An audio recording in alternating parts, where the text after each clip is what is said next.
Hi friends, வாங்க இன்னைக்கு இந்த பச்சை இலைய பற்றி பார்க்கலாம். நிறைய பேர் கேட்டிருந்தாங்க இது பற்றி. பச்சை இலையிலே வந்து 2 டைப் இருக்குங்க. ஒன்று ஹைப்ரிட், இன்னொரு வந்து நாட்டு வெரைட்டி. இப்போ ஆல்ரெடி பார்த்தீங்களா, அதுதாங்க நாட்டு வெரைட்டி. இது வந்து ஹைப்ரிடுங்க.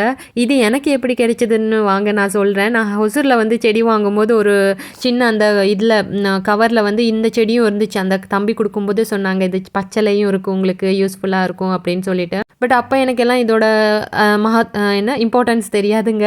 அப்புறம் வாங்கிட்டு வந்த பிறகு அந்த செடி கொஞ்சம் க்ரோ ஆக ஆக வந்து சும்மா அந்த இலைய பிச்சு பார்த்தேன். அது கிட்ட போகும்போதே ஒரு மாதிரி மனம் வந்துச்சு. ஓகே, பிச்சு பார்க்கும்போது தான் எனக்கு தெரிய வந்துச்சு.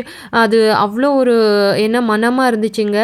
இது எதுக்கெல்லாம் யூஸ் பண்ணுவாங்கன்னு எனக்கு தெரியாது. எங்கள் அம்மா வந்து ஒரு வாட்டி சொன்னாங்க, இது பிம்பிள்ஸுக்கெல்லாம் வந்து அந்த இலைய வந்து கசக்கி வச்சா அந்த பிம்பிள்ஸ் எல்லாம் போயிடும் அப்படின்னு சொல்லிட்டு. இது வரைக்கும் நான் ட்ரை பண்ணது இல்லைங்க. அப்புறமா இந்த ஹைப்ரிட்னு சொல்லுவாங்க. இது வந்து எலக்ட்ரானிக் சிட்டியில் வந்து நான் இந்த காய்கள் நாற்றெல்லாம் வாங்கிட்டு வரும்போது இதுவும் 2 வாங்கிட்டு வந்திருந்தேங்க. ஸோ இதுவும் நல்ல செடியாகி அதுலேருந்தும் இந்த மாதிரி துளசி மாதிரியே வந்து பூக்கள் விட ஆரம்பிச்சிச்சு. அதுலேருந்து நிறைய செடிங்க வந்து எல்லா க்ரோ பேக்லேயும் விழுந்து ஆட்டோமேட்டிக்காக வர ஆரம்பிச்சிச்சு. ஸோ ஒரு சப்ஸ்கிரைபர் கேட்டிருந்தாங்க என்கிட்ட, இதை பார்த்துட்டு எனக்கு இந்த சீட்ஸும் இருந்தால் கொடுக்குறீங்களா அப்படின்னு சொல்லிட்டு. என்கிட்டயும் இருந்ததுனால நான் 2மே அவங்களுக்கு அனுப்பிச்சேன். அவங்க ரொம்ப சந்தோஷம் ஆயிட்டாங்க.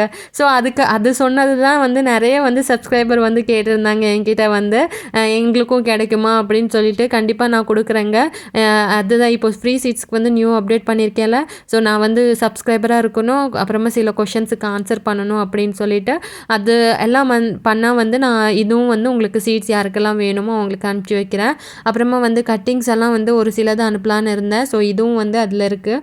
இந்த மாதிரி கட்டிங்ஸ் வேணும்னாலும் நான் அனுப்புகிறேன். பட் இந்த கட்டிங்ஸ் எல்லாம் வந்து போஸ்ட் ஆஃபீஸில் அனுப்ப முடியாது. நம்ம இதில் தான் அனுப்ப முடியும், கொரியரில் தான் அனுப்ப முடியும். அது எப்படியும் 100 200 ஆகும், எனக்கு தெரியல. அப்புறமா இன்னொன்றுங்க, எனக்கு ரொம்ப பிடிச்ச என்னோடய பக்கெட் லிஸ்ட்டில் இருக்கிற ஒரு செடியை நான் சொல்கிறேன். இந்த ஜிஞ்சர் லில்லி தாங்க. எங்கள் ஊரில் வந்து இது சுருளிப்பூன்னு சொல்லுவாங்க. எங்கள் ஊர்லலாம் வந்து இந்த பூ வந்து அவ்வளோ ஒரு ஃபேமஸுங்க.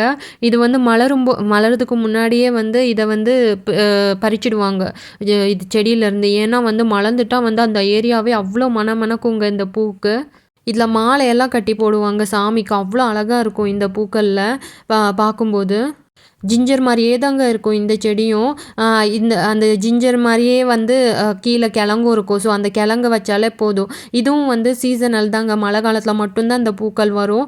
மற்ற லில்லியில் இந்த மனம் வருமான்னு தெரியாது. பட் இந்த லில்லி வந்து அவ்வளோ மணக்குங்க. எனக்கு ரொம்பவே பிடிக்கும் இந்த செடி.